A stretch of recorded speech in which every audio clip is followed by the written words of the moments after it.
I'm Vicky and this is part 2 of making my Halloween inspired gown. In part 1 I showed you how to make the top half of the dress. So this is like a little stretched mini dress with these huge sleeves and a boat neck, and even though it's stretchy I put a zip in the back because it's easier to put on than trying to put it on over your hair and makeup.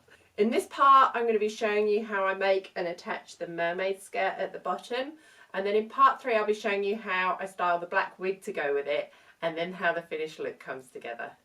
To make the mermaid skirt I'm going to be using black lining fabric, some white cotton drill which I'm going to be airbrushing. I wanted a matte satin but I couldn't find one that was matte enough and looked good with the velvet, so I'm going for a cotton drill. Then I'm going to be using black tulle, a black petticoat which is going to help hold the mermaid skirt out at the bottom. I've got jacquard airbrush colour in black, yellow and red, which I'm going to be mixing to get the black and orange to airbrush onto the bottom half of the skirt. Then I'm going to be adding some sparkle to the mermaid skirt and the dress and the sleeves as well, using these orange and black crystals in a variety of sizes, which I'm going to be putting on with E6000 Fabrifuge. So next I've worked out the size I want my mermaid skirt to be. So from the bottom of the dress at the front I want it to be 28 inches, and at the back I want it to be 38 inches, so it's just got a little train on it. Then I've measured across the front and back at the bottom of the skirt and it's 18.5 inches. So I'm going to cut 3 pieces for the front which are all 28 inches long, and when joined together will equal that 18.5 inches. And at the back I'm going to do the same, but the centre back will curve down to be 38 inches. I'm doing it in panels rather than big half circles or nearly half circles, just because it's more economical with fabric. And also I find that if you cut half circles or like big curves like this, because some of it's on the bias it can drop, so I prefer to take the extra time to cut actual panels and join them, because I think it gives a better finish. But it's up to you. If you want to cut a full circle or 2 nearly half circles and join them, you can do that. So I'm going to use this little chart to go ahead and cut my pattern pieces and join all of the seams together. This is how my cut pieces look, so from centre front to centre back. So I've just really roughly pinned the petticoat and the lining onto the bottom of the dress just to check the size and shape, make sure I'm happy with my pattern. And I am. I wanted it to be full but not so full that it was overlapping a lot like it would be if it was a full circle. So that's how it's sitting at the front. I think that's a really nice shape. It's pulled in a bit here because the elastic's still in the petticoat at the minute. And that's how the little train's sitting at the back. I'm also really happy with how the length of the sleeves is sitting with the shape of it here. I wanted to check that as well. I think they stop just at the right point. Any longer they would have been sort of catching where it gets wider here. Yeah, so I'm really happy with how this is coming together. So I'm going to stitch and press my lining together, and I'm going to leave an opening one of the seams because I'll be doing a bag hem and I need to be able to pull the hem through to stitch it. And I'm going to stitch and press the white layer, which will be the top layer. And then I'm going to go and get everything set up, ready to start airbrushing. Okay, I think I've got everything that I need. We've set up in the garage just because it's a little bit windy out today. So I've got my paints, my airbrush, got the lead for the compressor out there, and I've put the skirt on the mannequin over a petticoat. So I've got the mannequin, the petticoat, then I've covered it all in a giant plastic sheet, and then I've pinned my skirt over the top. So I'm going to give that a go. I've got some spare fabric here just to test it on as well. So first thing I'm going to do is mix up my orange to try and match my beautiful orange crystal colour.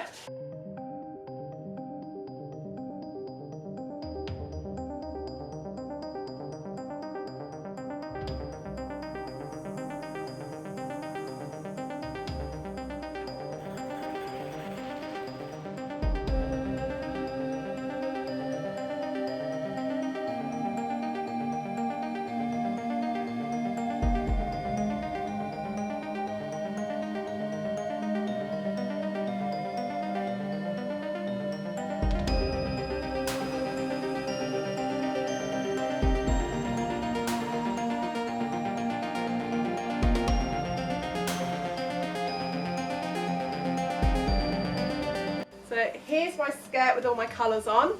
My fade isn't 100% even. I think that's going to come with time and with practice, but it gives the effect that I want for a Halloween sort of horror inspired dress. It's almost quite sort of flame-like, I think, sort of fire and ashes and smoke. So While my airbrush is drying, I'm going to start adding the black crystals to the black velvet part of the dress.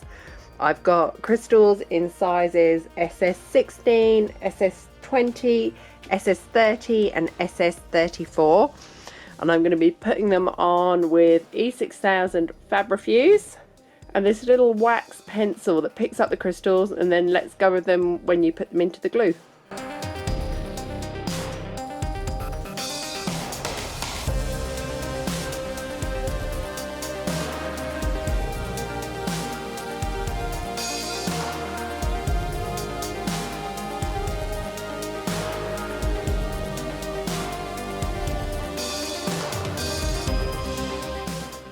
So this is where I'm up to with the crystals on the dress. So I've got them really heavy at the neckline and fading downwards.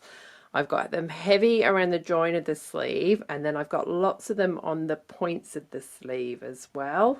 So you can see I've got lots of crystals on the inside and on the outside of the points of the sleeves here. And then there's just a scattering of the smallest size all over. Then at the back it's the same, it's got the big crystals fading to the little ones along the neckline. I still need to just put a little hook there just to hold that neatly. So the next thing to do is to start joining the skirt onto the bottom of the dress. The dress is already stitched together, the outside and the lining is stitched together at the bottom. So the first thing I'm going to do is take the lining and the petticoat, and then I'm going to join them right sides together with the lining of the dress. I've got my velvet dress inside out here, and I've marked my centre front, and then I can see from my seams where my sides and centre back are. So the first thing I'm going to do is take the petticoat, which I've taken the elastic out of, and I'm going to pin that evenly to the bottom of the dress. This is a Hell Bunny petticoat, if anyone's wondering what I'm using. Okay, so that's my petticoat pinned to the lining side of my dress. You can see it's a bit big, so I'm actually just going to stitch it on, and I'm just going to create some little pleats as I sew it. So that's how my petticoat looks sewn onto the wrong side of the dress. Next I'm going to do exactly the same with the lining and do it so the right side of the lining is now facing the petticoat. I'm just marking my centre front again so I can get it on there evenly. And I've lined up my side seams, centre back and centre front, so I'm just going to go ahead and pin around the rest of it and then sew this layer into place. So this is how it looks with the petticoat and the lining sewn onto the wrong side of the dress. I've just put the dress back onto my dress form just to check how it's looking, and I am really happy with how this is coming together. So this is the back with the little train that we cut. And you can see I've got my gap there ready to do my hem through later. So this is how it's looking from the front. So yeah, really pleased with how this is coming together. Really pleased with how the sleeves are sitting against the shape of this as well. That's really important to sort of think about how everything's going to sit together when you're deciding on all your different lengths here. So next I can start working on the outside of the skirt. Oh, look at those colours. Oh, I'm so excited. So before I can join this on, the first thing I need to do is give it a really good press. These colours, the airbrush colours, are heat setting. So I need to give this some serious ironing time and some serious steam to hopefully set these colours nice and permanently onto the cotton that I used. Okay, next it's time to add the tulle. I've given this a really good press for, oh, felt like forever, with lots of heat and lots of steam, so hopefully this colour's nice and sealed now. So next I'm going to start building up my layers of tulle, and if you've watched my big Fortuna skirt, tulle skirt video, or if you've watched my strapless dress tutorial with the layered skirt, I'm going to use that same technique, but I don't want this tulle to be as full, so I'm only actually going to use 2 pieces cut from this instead of 4, as I did with both of those. Because this time we've got a train on it, those other dresses I've done have just been one length at the bottom. What I'm going to do is cut 1 piece to the front length, so it's the same length, the centre front right round to the side seams, and then I'm going to cut 1 piece to the centre back length, so where they join, one's going to be longer, so the front piece will be there, then the long the back piece will be longer, and I'll just trim around the train and tidy those up once it's all together. So I want it to be 29 inches all up, but I'm going to start 4 inches down. So my first one needs to be 25 inches, and I'm going to do 40 inches because I want it longer than the fabric at the back. Okay, so I'm going to cut my 2 pieces of tulle, one 25 inches and one 40 inches.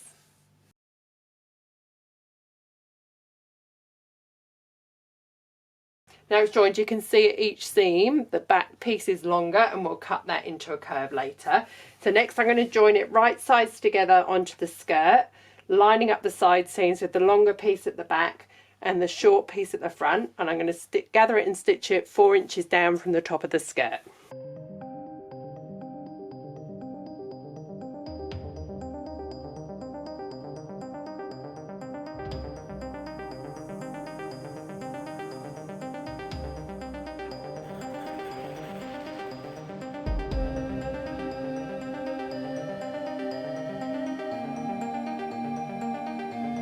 Cool, so that's the back all gathered. I'm going to do exactly the same on the front and then stitch it into place.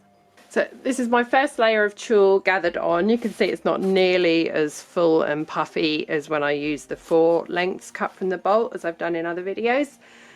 So next I'm going to keep going with 4 more layers, so moving up 1 inch at a time until I get to the very top, and I'm going to cut each piece for those layers 1 inch shorter, which will make it 2 inches shorter at the hem. So it'll be cut 1 inch shorter but moving up 1 inch as well, because I want the hem not to be even. I want that to sort of gradually fade up like the colour is. So I've got all 5 layers of tulle on my skirt now. So the next thing I'm going to do is pin this right sides together onto the bottom of the dress, exactly the same as I did with the petticoat and lining, but on the opposite side. I've just put a few pins in it to hold the tulle down so it doesn't get caught up by mistake as I stitch it. This is the bottom of the right side of my dress, and I've just tucked the lining and the petticoat up inside it out the way, and I've just pinned them just so I don't catch them at all as I stitch the skirt on as well. So now I've done that, I'm going to pin my skirt layer right sides together, matching my side seams, centre fronts and centre backs.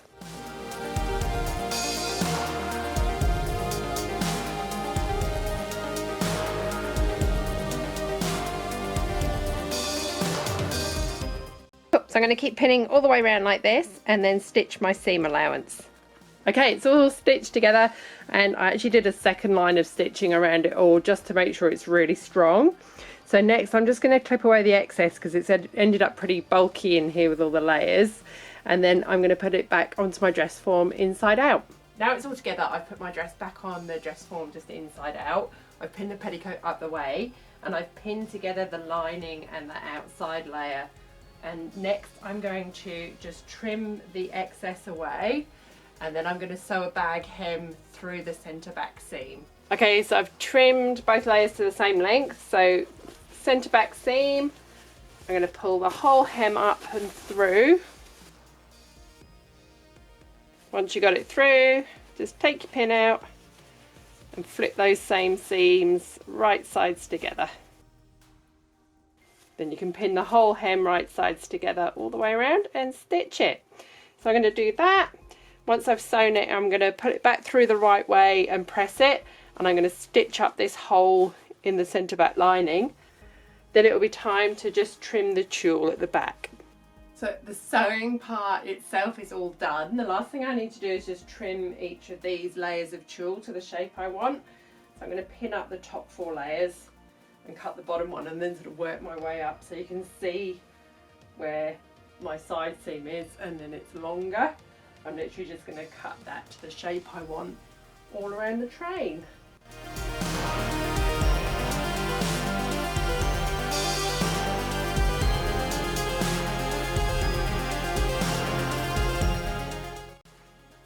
That's the first layer done, so I'm now going to let down the next layer and just keep working my way up until they're all done.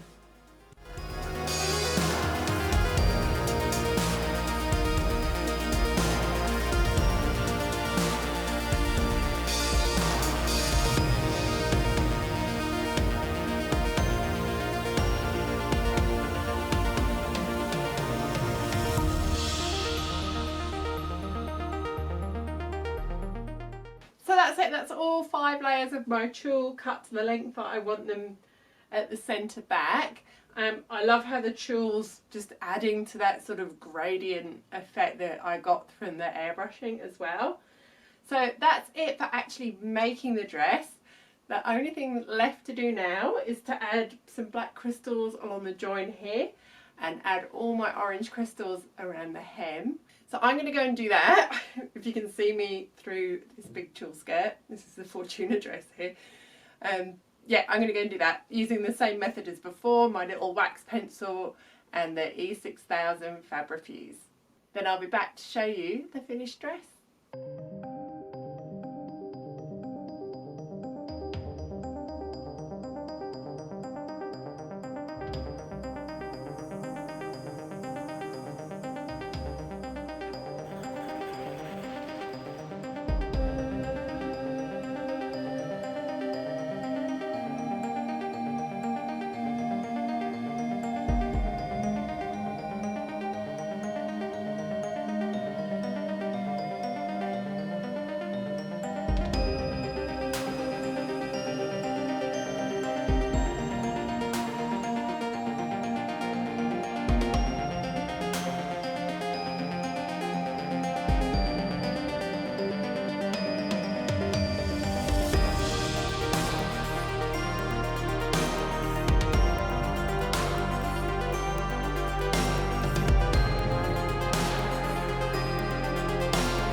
So this is the dress completely finished.